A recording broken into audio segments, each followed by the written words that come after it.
Larry Schutt, Director of the Global Science and Tech Engagement at Lockheed Martin. You probably have noticed that artificial intelligence is one of the main themes of this conference this year.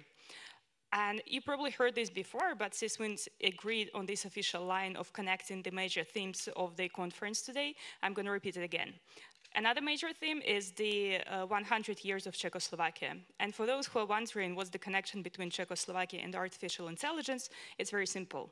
The word robots that you all know very well was actually invented in Czechoslovakia around 100 years ago. So in a way, we are celebrating 100 years of robots and Czechoslovakia at the same time.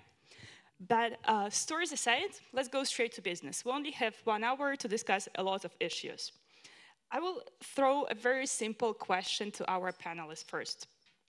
Can you talk about what role do you think artificial intelligence is already playing in your respective industries? We have a very nice combination here. Larry coming from a more traditional industrial perspective, but also have been heavily involved in scientific research, worked for the Navy. So you can talk about the industrial perspective, and then I will go to Peter and ask you about this more typical startup-ish attitude to artificial intelligence. How does it impact the skills in the market? And how do you think we should adjust our educational system to accommodate to this change? Well, thank you very much for this discussion. I think this could take 3 days. We could spend the first day defining artificial intelligence, and we could argue over machine learning and is it really learning? But let's just stipulate that it means something, and it means something to all of us. And I think for a large industry and for Lockheed Martin, we're 100,000 people, high-tech company all over the globe. All of our product lines are now either have an artificial intelligence element or will. And so for things like autonomous helicopters, we're already flying, of course, drones and other things. But when we say AI, what we really mean is a system that's learning on its own in real time and exploring a dynamic environment and going forward. And those kinds of learning systems are definitely right on the horizon or in science and technology. And I think that the biggest challenge is working with the customer so that the customer has a degree of familiarity with what you're trying to do and this really opaque, deep neural net, how can we trust it? And so I think that leads to a new set of skills. And that is this, where we require, and half of our people are engineers and scientists, the skills that got you to the company and got you to your first product are not necessarily the skills that are going to get you to your next job in the company, right? So those skills are being able to understand what the customer is thinking, what the customer needs to be answered, and the communication skills that will allow that customer to trust you, the individual, and thus the company on what you're working on. And so I really see this as going to, we talk about STEM, and I first heard the term STEAM, and I really liked it because I think there's an art component to everything in life, in particular engineering. And so those are the softer skills that I used to work for the U.S. Navy, and we would say that the difference between an introvert and an extrovert at the Naval Research Lab was the introvert looked at his own shoes when he spoke to you. The extrovert looked at your shoes when he spoke to you. I think we got to get beyond that. And so I think that's the kind of skills that we're bringing into the company. Those are the skills that we value. And with that, I look forward to the rest of this discussion. This is a really great panel. Yeah, so totally agree that first of all, it's like a big question. So I'm not even sure if 3 days would be enough, but there would be a start. But let's see what we can do in the next hour. I think maybe kind of like first of all that with AI and I would say with a lot of things in technology that it tends to be very much about like focusing on one buzzword at a time or maximum 2 or 3. And of course now everything is about AI. I mean like pretty much everywhere you go you will hear about like AI this and AI that. And if it's not AI, it's probably blockchain. And a couple of years ago, everybody was that oh, VR is gonna, like change everything, and everybody's just gonna be like at that one Facebook conference when they put VR goggles on everybody, and it was like a very scary, like dystopian future view that you have thousands of people in the same room, but they're all like wearing these VR goggles, and they're like disconnected, kind of like from everybody in the room, but kind of like connected to the world or whatever. But yeah, so I think that but again, that said, so I mean, we need to always be kind of like a bit careful with the buzzword of the day. But I think that AI and machine learning, and again, it means different things to kind of like all of us, and let's not go into kind of like definitions or anything. But I think that there is massive potential, and there is massive kind of like change underway. But again, always in technology, you will never see change as slow as we have today, because tomorrow it will be again much faster. So that's something that we just need to kind of like cope with. And of course, what kids, and we touched on this actually before we came here for the panel, that what 6-year-olds, 7-year-olds are doing today when it comes to AI, and like using Legos and all of that, is what PhDs would have done like maybe 10 years ago or 20 years ago. So things are changing, and of course that means that education needs to change as well. And I think that that's something that again is nothing new. That of course we don't educate people for jobs that disappeared hundreds of years ago. I mean, at least we shouldn't, because your employability will be pretty low if you study something that is not kind of like very useful. But yeah, so I think that AI opens up a lot of opportunity. So there's no reason to believe that again, with AI, machine learning, all of that, there's no reason to believe that we will not create more opportunity than like reduction in jobs that we're all talking about. I think that it's sometimes it's just a bit out of sync, but I really see this kind of like as very, very positive development.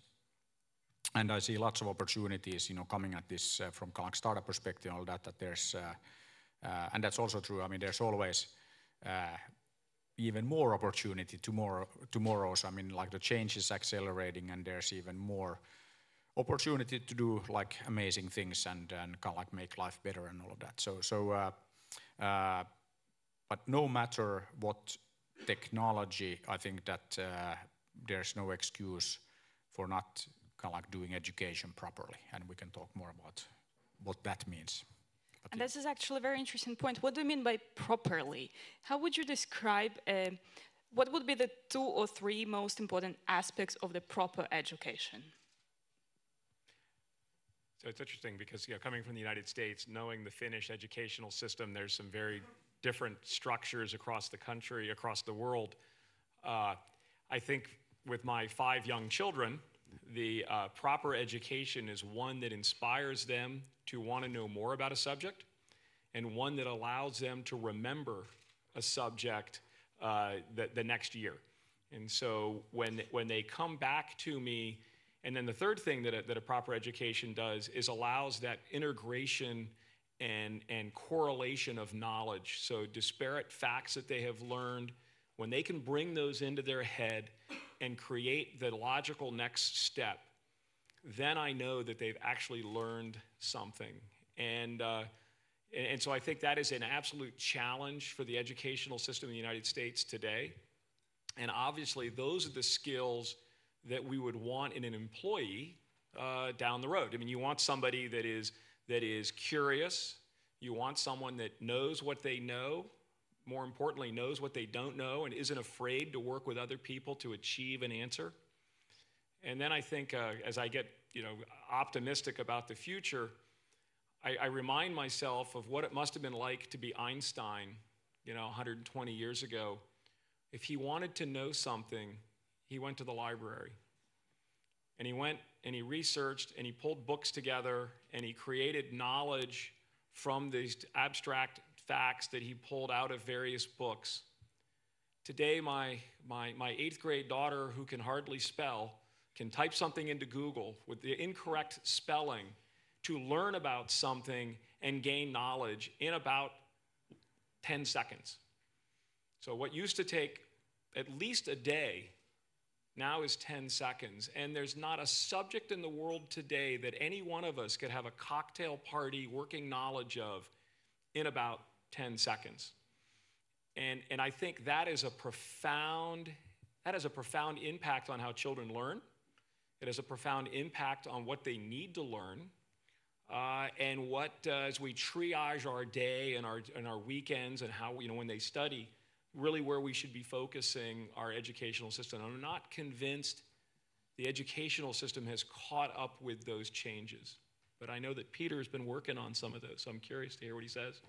Yeah, no, not only me, but I think that, and I always have to say that I have kind of like no formal background in education, but I have 2 kids and they go to school in Finland, so then I've just like been observing like how it's done. And of course I went through that system like many years ago. But I think that what has been very interesting that I have kind of like done lots of friends in places like Singapore and in China and in the US and in DC and then just what happens always when you then meet with your friends wherever it happens to be in the world, you end up talking about the kids and then school and stuff like that.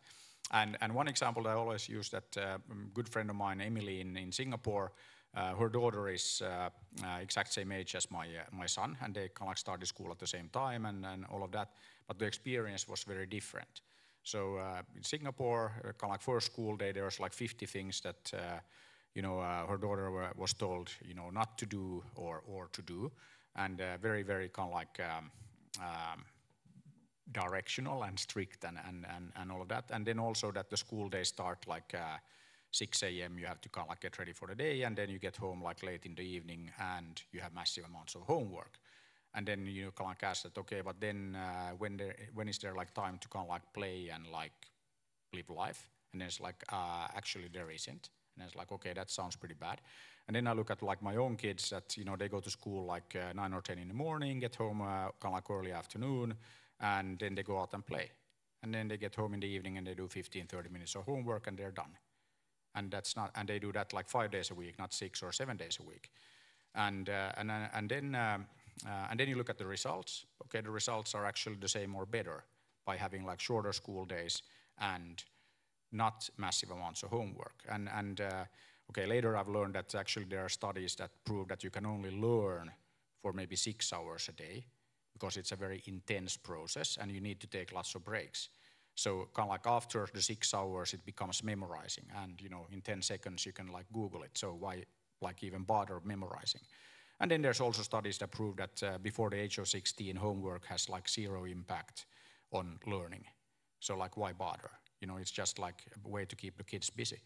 And I think that then when you look at and I mean it always kind of like maybe one way of understand is like how not to do it. So then what has happened, I mean Singapore achieves like great result if you look at like PISA studies and on paper, but then when you look at like how you achieve those results, that you have so much homework that it's become common that the parents do the homework on behalf of the kids.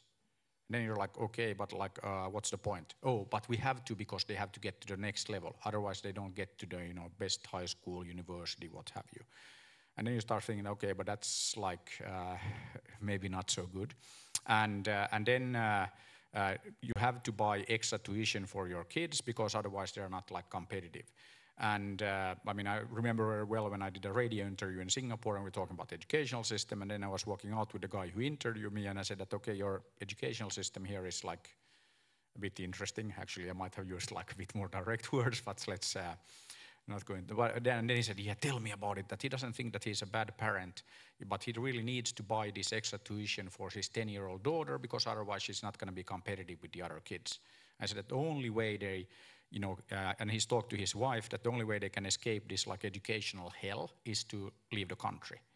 And then you like start looking at all these like crazy phenomena that you get, that kids are hiding school books from other kids so they're not going to do so good on tests, or they're buying their friends console games the day before an important test so that the other kids will play the game and not study.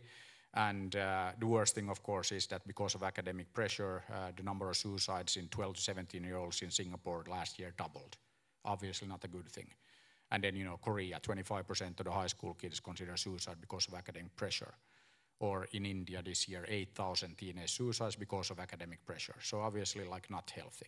So I think that, of course, you get like great results if you have these kind of like memorizing exercises and like massive amount of work. But the point is, no matter what technology and all of that, I think that kind of like we're all human. And then everybody here in the room, I mean, if you know, like when you work, you know, any company, any business, there might be some exceptions, but typically, what do you need to do? You need to work with others. Okay, how do you learn that? Probably not by reading about it in a book, but actually by, you know, going out and playing with your friends, and, you know, like sometimes you fight and sometimes you don't, and like all of that. So you learn like social skills by interacting with others. And I think that then, I mean, looking at kind of like what we've done in Finland, that we're starting to move away from this kind of like having kind of like specific like subjects. So more like looking at project-based, phenomenon-based, and actually letting the kids run the class. So the teachers are not this all-knowing like you know, authority figure, but it's more about the teacher being there, helping the kids learning to learn and coaching and all of that. And I think that you know, I think that was a very important point, that if you enjoy what you're doing, you know, you probably will learn better, you will perform better at work, all of that. I mean, I always tell people that I stopped working years ago because if it starts feeling like work, then I'm probably not doing the right thing. And I think that's also true for education, that you can't learn if you hate it, probably. And I just want to briefly follow up on a couple points that you mentioned here. First, about the amount of homework. That's been my personal dream, actually, that much of it homework that we're doing here, at least in the system in which I was educated, can be automated. And maybe you can tell whether it's possible or not. Because I imagine everybody here wrote a master's thesis or a bachelor thesis, and you have this huge literature review chapter, which is, from my point of view, it's a huge waste of time, because you're just rewriting something that can be compiled probably for some artificial intelligence system, and you can save your energy for something more important. So if you automate probably even more processes, people can spend some time doing something more productive. And a second point, and that's where I want to push you a little bit more, because you both mentioned that curiosity, creativity, flexibility is very important. And I'll give you an anecdote. I've been talking to my brother before this session, and I said, it's like, oh, you know, Angry Birds, I know you played it before. What can you tell me about it? Why did you like it? And my brother goes, and my brother actually, he has a degree in radio physics, so he's super smart, tech guy. And he tells me, I liked it because I didn't have to think during playing it. What do you mean you didn't have to think? It's like, it was about just doing something very repetitive and knowing that you will achieve the result if you're consistently doing something that you know how to do. And it actually got me thinking that humans need to be pushed to be creative. Creativity requires some stretching of the brain, which is not necessarily the activity that everybody is eager about. But also, if we talk about creativity and the flexibility that we have to adapt to the changing reality, update our skills all the time, it is psychologically, for humans, it is difficult to accept the possibility that you are uncertain whether the skills that you're learning right now are giving you any security in the future. How would you suggest dealing with these very human phenomena, encouraging curiosity and giving people some insurance that what they're doing right now is going to give them some certainty in the future? So I would answer that by saying that I have observed this, the modern undergraduate system now is, for engineering, is project-based.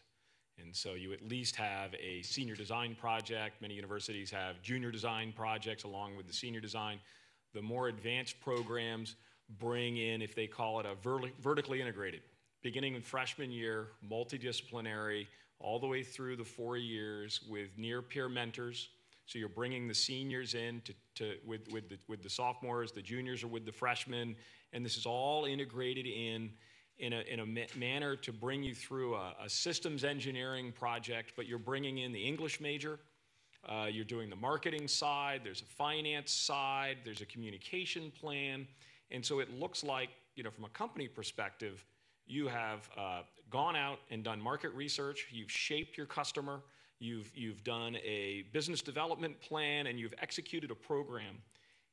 And in a modern undergraduate program, you would have done that as many as 4 times before you graduate. Wow, what an awesome way to come into a company or go start your own little company, because now you've done it. You've started your own company multiple times.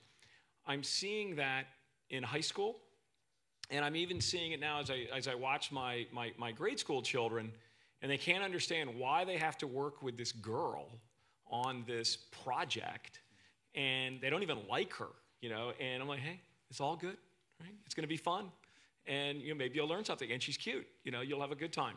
And I think that kind of project that's not engineering, it's, you know, it's a pick your project. What animal do you want to talk about? Those kinds of teaming events. And then I used to teach undergraduate, and the hardest number on a team is 5. Right? The easiest number is 2. But you get 5, and now all of a sudden there's enough room there for slackers. So you have to figure out, how do you compensate? How do you communicate with your team? And I see where the role of AI in this is the ability to do individualistic testing. The Quizlet that knows you. The Quizlet that knows you and knows how well you've done on this and other tests like it. The test that figures out how you personally learn and actually can bring back information. And if that is long play YouTube videos, which for my son is the preferred method of learning as near as I can tell, he has total recall from what he has watched on a YouTube video to a degree that's scary. You give him a book and it's a little more work. In class, he's not an auditory learner. And so you have to have that. And I think AI will create these in a mechanized way, individualistic training regimes and educational experiences. And you know, how awesome is that? You know, I think that's where we're headed. And then I would simply say that, as I shared earlier, my son came to me with his Lego tilt table that he built, you know, in 3rd grade. And he's rummaging around, and he's grabbed an Arduino, and he's grabbed some servos. And I'm like, oh, you're gonna automate it. That's kind of cool. And he goes, no, I'm gonna make a solver. So I need to get a camera, the webcam, and we're gonna turn this into an AI testing system so I can test different AI algorithms. Like, when did you decide that? Well, last night. And I thought, you know, he's got a ways to go, but the fact that he could internalize that as a challenge problem is something that would be a great PhD project 20 years ago. You know, and the fact that all those machine learning techniques are available on the web and he can pull them all down and cobble something together in 6th grade tells us that AI is profoundly impacting our kids and we don't even know it. So watch out. And all schools in the US are like that. Well, I think one very important thing. I was in India like some weeks ago, and then in India they have 1.5 million schools, 260 million students. And then I was told that, Peter, you don't need to worry about more than 50,000 because the rest of the schools they don't even all have teachers. Then I'm like, okay. So what kind of society do you think you will end up with if you have that kind of attitude? There might be 1.3 billion of you, and you can maybe afford to do that kind of like waste and at massive scale that you're actually wasting like human lives.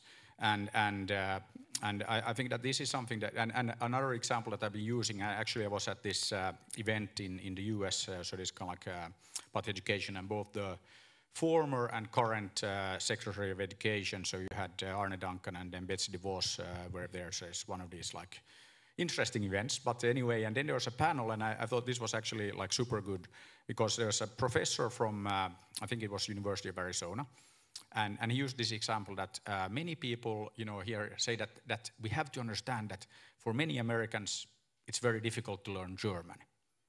And then he said that those guys are all extremely lucky that they were not born in Germany, because then their life would be like really bad. I mean, you can't even learn the language of the country you live in. And of course, I mean, like the thing here is that, of course, everybody understands that every human being, you know, like, okay, ignoring like then, of course, there are disabilities, but like, let's say, every human being can learn anything.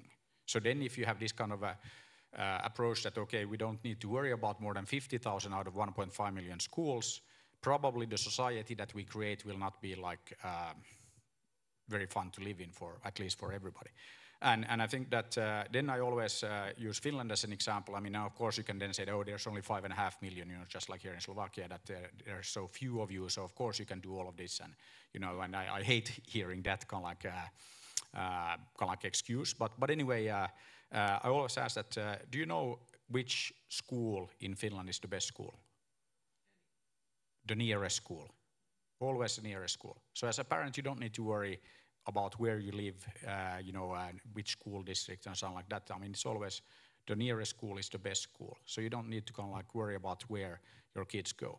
And I think that this is something that is also kind of like very important, that if you look at then kind of like more of a like a kind of like national level and all that, and we're already talking about this, that I'm in Finland and maybe as here, we grew up, you know, watching American TV and movies and all that, and then we thought that, okay, this is like pretty cool, so let's make this like American dream reality. So we did.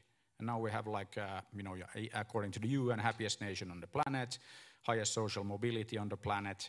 So you can be born poor or whatever or anywhere, and you can still end up doing anything. So I think that's also one thing that AI or whatever, I think AI will help us deliver even more and even more like consistent quality. But it's something that I think we shouldn't kind of like lose sight of, that we can't afford not to give everybody kind of like equal opportunity to fantastic education. So, and I just had to say this because then following the US like discussion about like providing teachers with guns is not like a good idea. But anyway. What you're saying actually seems very convincing and obvious, I assume, for many people in this room. But as you yourself noticed, that not every school in the US like that. Maybe could you identify why society as a whole is not necessarily receptive to the idea that everybody has to be taken on board? And if so, what should be done? And Peter, if you can later, because I know that you're working on the reform in the Slovak educational system, and according to the plan, in 10 years, Slovakia is going to be like Finland. Why Slovakia hasn't... Or hopefully better. Hopefully better. Why hasn't it happened before if it's so easy?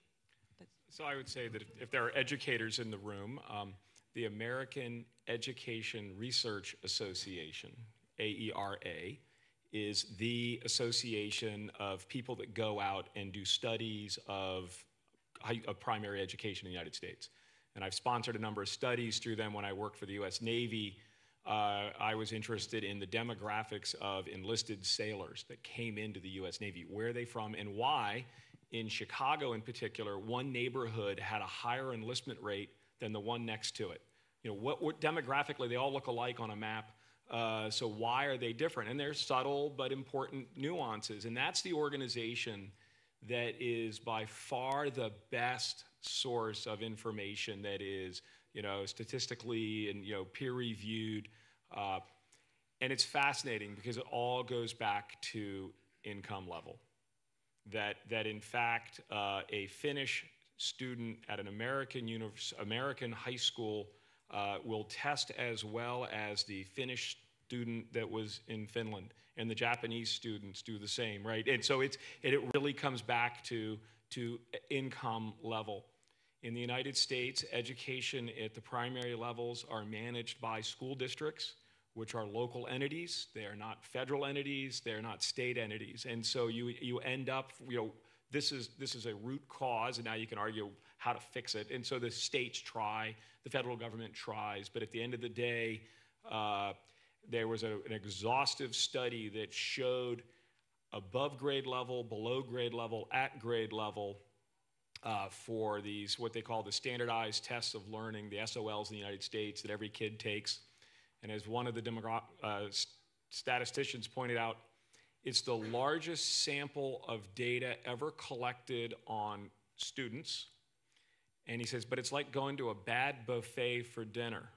You know, the food wasn't particularly good, but at least the portions were large, right?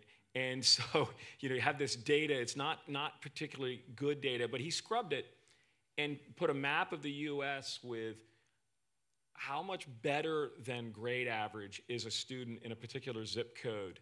And so in places like Near Boston, there are school districts which are very low income, have very high scores, scoring 2 years above grade average. You go to the same income level in other portions of the country, and they're 2 years behind. There's a 4-year delta. And if you go to that neighborhood, it's like a little Italy. And so there's really strong multi-generational families in that neighborhood. And so the culture is just so tight. And you go to these other areas where it's transient in nature and uprooted and new, and they've not created that coherency. But I just say that data is available, and one size doesn't fit all in a country of 300 million plus. But I don't think that it's easy. So that's like, don't get me wrong there. It's actually super difficult to kind of like get this sorted. But it takes like at least like 10 years or more. But I think that one big problem is that you need to take a very kind of like big perspective, and you have to look at like systemic change. You can't just like, okay, let's fix one school or one district or something like that, but it's like everything. And then there's a lot of things that, again, when you look at the system, that it's not only like the kids and the teachers. I think that's kind of like fairly straightforward to kind of like, identify and then start doing things, but it's also parents. I mean, I take the Singapore example again, that of course the parents understand that maybe it's not so smart to do the homework on behalf of the kids, but we have to, because otherwise, like life will be like messed up, and my son or daughter can't get to the next level. And I think that it's these kind of things that need to be kind of like addressed, and also then hopefully like every parent understands that, okay, if you have like massively high like suicide rates, that's probably like not super healthy. And I think that we need to have these kind of like a bit more like shocking like examples, and I think that but even with that, then it's like, oh yeah, but that's like the others, and I still have to kind of like keep doing the same thing. And then I think also other examples that there is kind of like no substitute for a good teacher.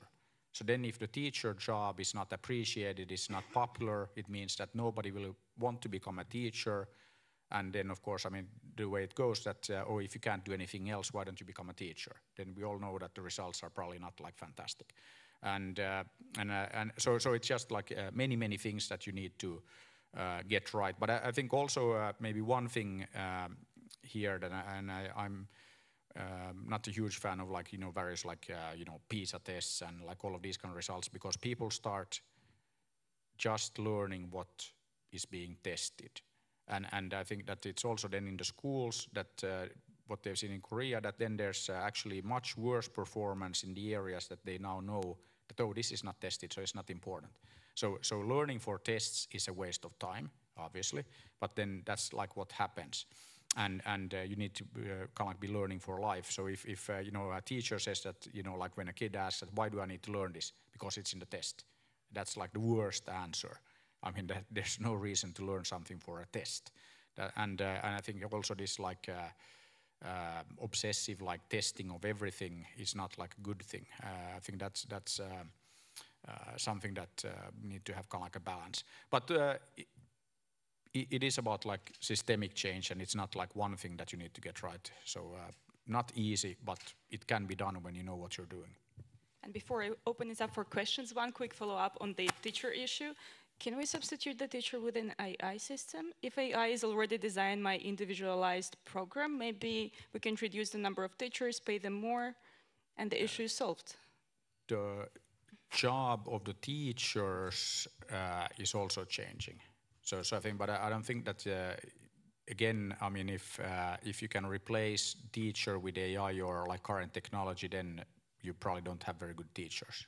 So, so if you can replace teachers with technology, then you probably need to educate your teachers better. Good. Questions? Back there. Good afternoon. Mario Nicolini. I think this is a fantastic discussion, and I actually have so fascinated that I have two questions. Maybe you could handle those. Peter said that of course, going one by one does not make sense until you, or unless you change the whole. Situation in Slovakia is such that the systemic change is frozen and it's not in sight. So the best hope for the innovatively thinking teachers and politicians and policymakers is the hope in creating individual unit-like communities which can implement progressive visions into education, and then scale those possibly onto the region and the nation. So where's the role in individual schools in such a scenario? The other one is we talked a lot about knowledge. We talked very little about character. Do you think that AI could have a role in shaping character as well? Thank you. So I'd like to take the first one first. And I would say that, it's I come to this conference as a Lockheed Martin employee, and I'm new to the company, but my daughter, one of my daughters, Dash 2, is like, hey, Dad, your company sponsors FIRST Robotics, and here are the forms that you need to submit so that your company will fund my team. I'm like, oh, good to know. And so, do what she tells me to do, submit the forms. And I'm watching, and I'm actually really impressed. And I've kind of come to the conclusion that from a STEM perspective, if this is really about creating a workforce that can go do something in an engineering, scientific environment and want to do more, that Dean Kamen was right. That this FIRST LEGO League and this FIRST Robotics League is really critical. And the reason it is because of what you talked about, which is the concrete middle of education will eventually change in about 2 generations. But these after-school clubs, which then are affinity-based, I want to go do something, whether it's chess or it's robotics. I think this is where for the company in particular, the investment makes a lot of sense.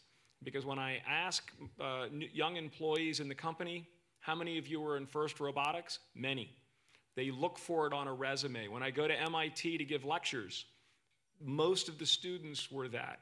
When I look at my daughter's team, it's 60% girls. And I am impressed with what he has been able to accomplish. And many companies donating, people donating, and many parents donating time, because you can't get into the classroom, but you can get into the after-school program. And that's the reason my daughter is at that school, is for that program. And I think this is a smart play. And I think that if I was trying to help the Slovak Republic education system, that would be my immediate triage to this problem. I would be in the after-school programs, because the teachers can't fight you there. They have an opinion. The education community has an opinion on the curricula. The bureaucracy owns the curricula. They've seeded the after-school programs. Take them. Yeah, I think that yes, but also that if we don't fix the whole basic education, it's not going to be, of course, super powerful. And one thing that I think that is great, and I mean, I've been on the advisory board for Smithsonian, doing this STEM stuff in the US, and I think one a bit scary thing, and it's good now, okay, you talk about STEAM and all of that, but at the same time we then have this tendency that, but now it's STEM and more STEM and more STEM, so let's kill music and let's kill art because that's not important. And that's not even a joke. I mean, that's happening in schools all over the place, and it's super bad. I mean, that's not a good way to go, and I think that so I'm a bit concerned. I think that it's, of course, it's great that we have these after-school programs and we put more effort into it, but it's still not fixing the core. And I think, and then we get into this, like you mentioned, that okay, that the teachers can fight it. I think that it's already super bad if we get into a position where the teachers fight something, and especially if they carry guns. But let's not go there. But I think that it's. Yeah, I mean, it's not an easy problem to solve. But then like I used India as an example. So of course, I mean, if you have 1.5 million schools, then it's like a bit tough to kind of like, okay, let's fix all of them like tomorrow. So what we're doing there is actually we start with one state with just 50 million, which is like smaller, like 50 million people and 50,000 schools, and then like looking at how we can use that state kind of like as an example for the rest of India, so they can lead by example, see that, okay, these guys managed to do it, so why can't we? So maybe it's then that it's a neighborhood in Bratislava, or, you know, it's all of Bratislava, or another city, or, you know, another district or something. So I think that we need role models, and we need to be able to show that, hey, here we managed to fix this. And I think that, that's kind of like one way of moving forward. But I think that my kind of like, or what I've seen, having talked to lots of like education ministers and all of that, that they're not ambitious enough, and they all know that they're not only going to be around for like 4 years or whatever, you know, election cycle is. So then they try to fix, you know, like a little bit piece here and there. And I think that if we leave it to the politicians and we don't have like consensus on like importance of education and a longer term plan, like 10 years. I mean, that's already when you talk to any government and you say 10 years, then yeah, we're not going to be around. So like we don't really care. But I think that it's more about this, like then the people need to care, and we need to figure out how to build this like more like sustainability into the thing. And I think that's like the trick. So we need to work a bit outside of some of the like traditional processes. But if I could just go back to the character question, which is a really good one. That was a very good one. That was the harder one. Yeah. You know, which is a really good question. And I think, you know, if we could take it up one layer to hard skills, soft skills, AI absolutely has a role in both of those. And then, you know, character is who you are when no one's watching. Right? So yes, I think there are ways to do better training, more impactful, more individualistic. So you're not doing a character ethics building event in a room full of people. Of course you're going to be ethical, right? So how can you build a training environment that is such that you're actually honest with yourself with this machine? And what they find is that people respond well to automated therapies. Right? That ironically, people are very comfortable and give honest answers to automated systems. I was astonished by the data, but there it is. They're actually more honest with the computer than they are with their doctor when answering medical health questions. You know, and so I feel like the answer is yes. Yeah, totally agree. And I think that one thing that we didn't address, and it reminded me about like the courage and like all of that. And I think that again, people are maybe less afraid when they're interacting kind of like with a system or a robot, because, you know, it's not a human, so it's kind of like okay. And I think that might also be, I mean, like right now we've been doing pretty successful tests in Finland in like language learning, where you actually have a robot that you talk to. Because then it's like, okay, you don't worry about making the mistakes and like all of that. And I think that this maybe like this broader like character, but then like the courage thing, I think this is one of the soft skills, one of the like life skills that you need, is that it's okay to do new things, try new things. And of course, most of the time you fail, and then you kind of like, you try again. That's like very human. And I think that that's super important role of like the educational system to kind of like do that. And much more important than many of like the other skills that are now like in focus. We have 2 questions in the front, and then we'll go to the middle.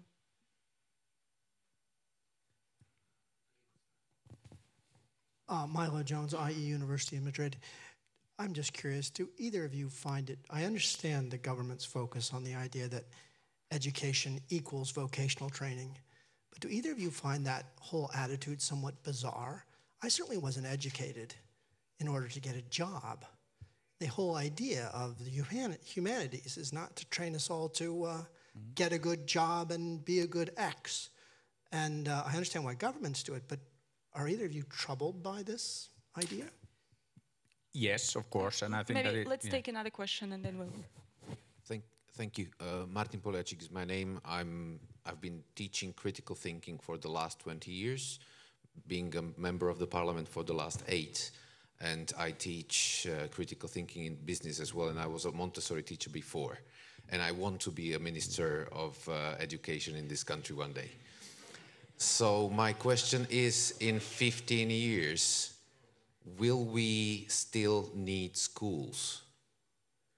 Because I'm sure we will need education, but everything you've talked about so far gives me the impression that the ability of schools as institutions to adopt to everything that's happening around is so slow that they might actually be the single most slowing factor in the process.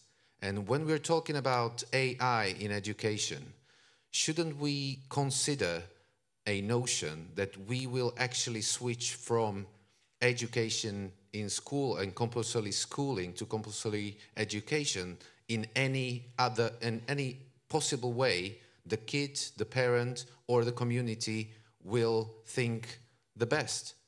Because we are living in a country here with we have the biggest number, the biggest percentage of jobs that are threatened by robots and automatization. In the OECD countries, we are number one in the risk of losing jobs because of robots. 33 of all jobs in Slovakia will be lost due to robotization. In the same time, we have the highest number of people able to work with robots in Slovakia. In the same time, only 6% of our children have internal motivation to learn. 3% of them being in private schools. So most of our children have no idea why they go to schools. So shouldn't we switch schools to compulsory education and leave things like artificial intelligence, like new technologies, to replace what they are being modeled with in school these days? Thank you. So I'd just say we know that market-based systems perform better than top-down systems. And I'm always astonished at the number of families that I know and the number of students that I've taught that were homeschooled. And in the United States, and that is the ultimate in market force. And typically, it would be a family with 4 or 5 children that were military, and thus relocate all around the globe, and thus they wanted to control that, as a family unit, and seemed to do very well. And I'm sure the test data shows that system works. But I think from a national level, those are national policy discussions and questions. I think from an is education vocation training, I wanted to be a history major. My dad thought that was interesting and said I could take all the history classes I wanted as long as I got an electrical engineering degree.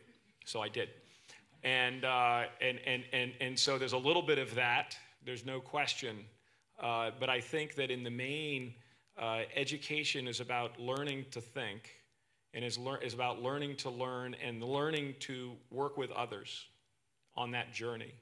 At what level you stop, whether that's a high school education is sufficient for that, or undergraduate or graduate school, I think that's what education is really supposed to be. Training is the vocation piece. Training is very different than education.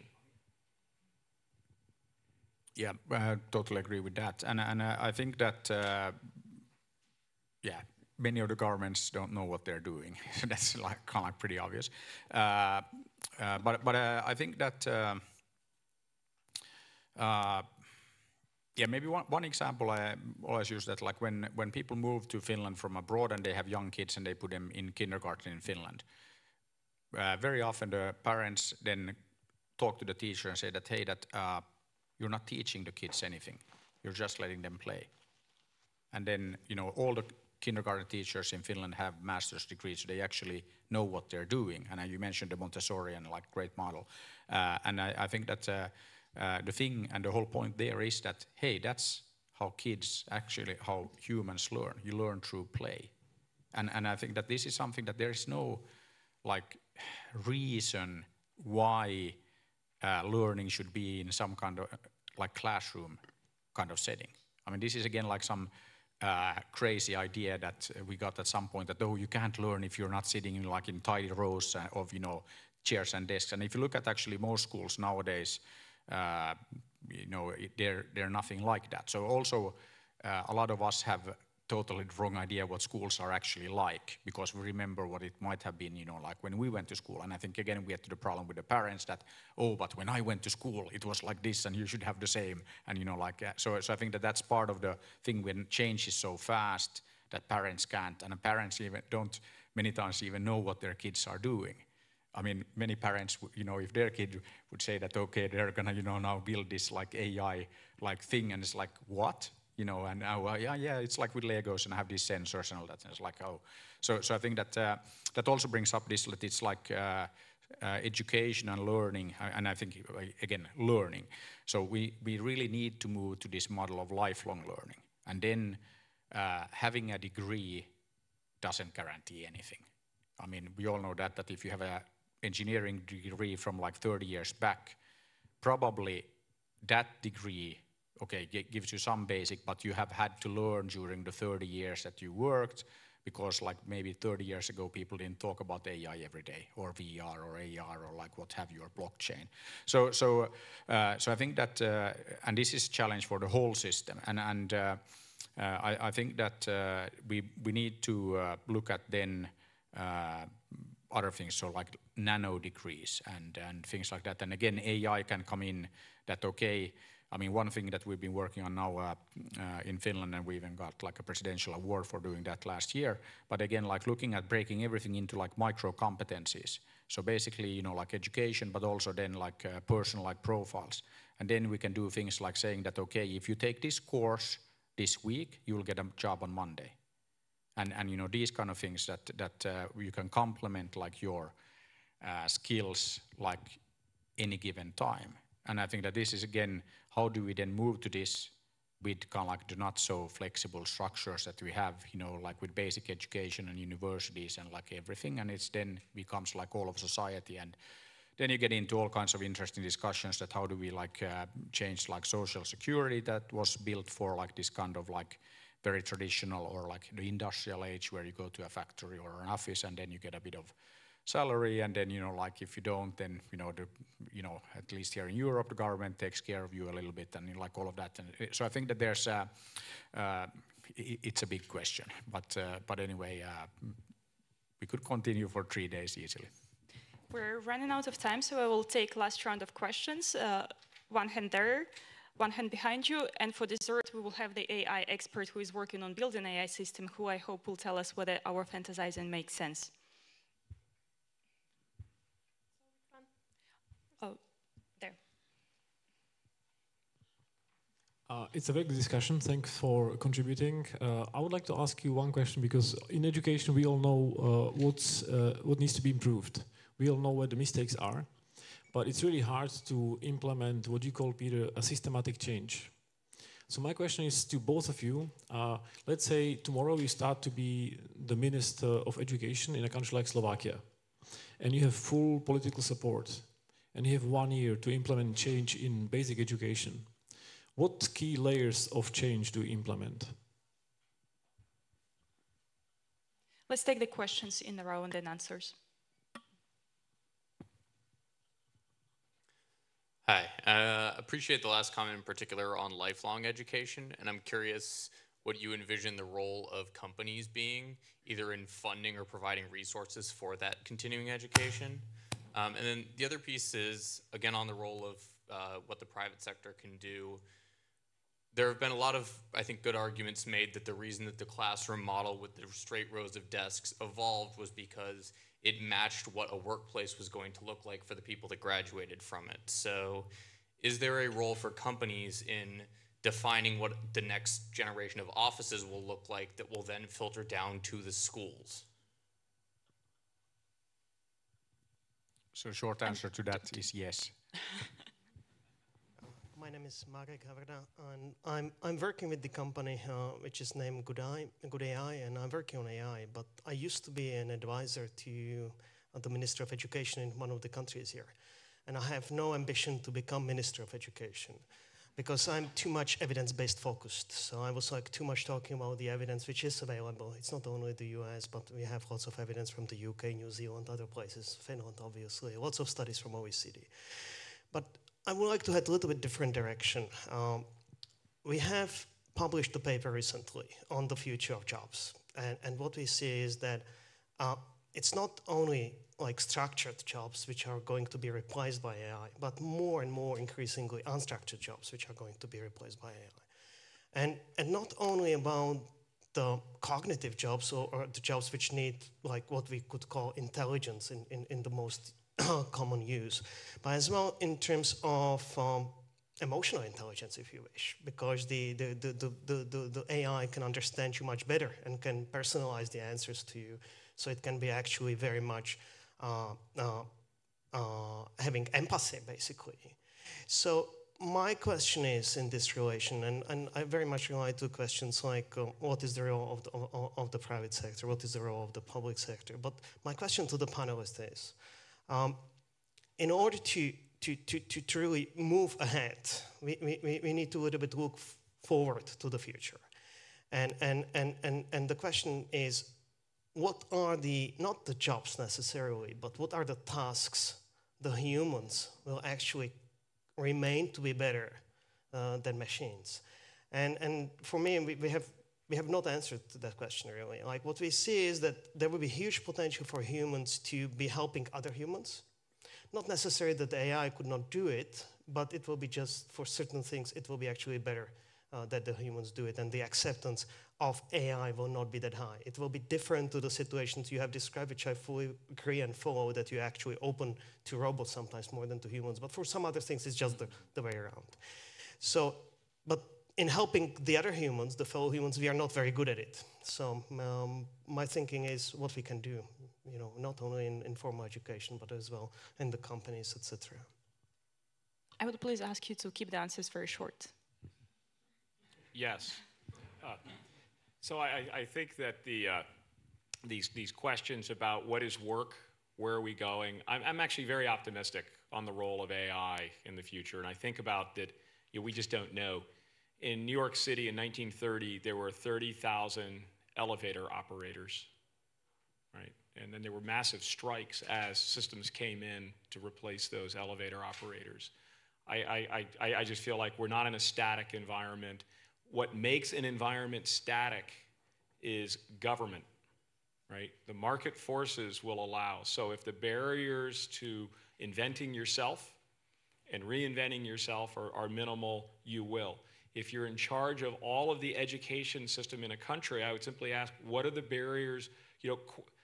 What are we doing today that if we weren't doing it, we wouldn't start? And then ask yourself, why are we still doing it? Right? So if there are things there that make no sense, but we've always done them, so we're just going to continue to do them that way, stop. Stop now. Yeah, I mean, also like on the first question, that first I would just like, okay, how much is the budget? And then I would take like a big chunk of that and take it away from like maintenance and maintaining the current thing and put it into kind of like developing something new. So that's one thing that like in any company and anybody working in a big corporation knows that it's impossible to change or almost impossible like from within. Typically you always have to kind of like do that at the edges, and ideally you just like move and money talks. So you move a big chunk of the budget to something new, and then that typically like kills, then, the stuff that doesn't get funded starves, and it's not, figure out that, okay, it wasn't that necessary. So that's probably what I would do, that really question everything. So that's always good. And yeah, then on kind of like the jobs of the future, and I would also say like the tasks of the future that we don't know, but we need to really make sure that we prepare, like our kids for whatever happens. And then it's not so important to memorize random things, but it's actually learning to cope with life, basically. And then, I mean, that's not like it's not a very specific answer, but that's what it's really about. And I think that that's how we should look at this. And I think also one thing that it's all of education. So I mean, the biggest impact, and I mean that's been proven in like so many studies, is like early years education. I mean, if we don't get that right, then you know, like your life is not going to be as good as it could be. And I think that there's a lot of let's say more kind of like effort that should be put into the kind of like the early years education. But yeah, I guess we're running out of time, so I don't know if was there something that we didn't answer or. Thank you very much, everybody. I was asked to remind you that there's going to be refreshments outside, so if you manage to catch the speakers there, you can continue the discussion outside. For those interested, please be back at 3:30 for the next session on remote controlled terrorism, and the program continues in the 2 other main stages with the discussions on transatlantic relations and the Western Balkans. Thank you very much.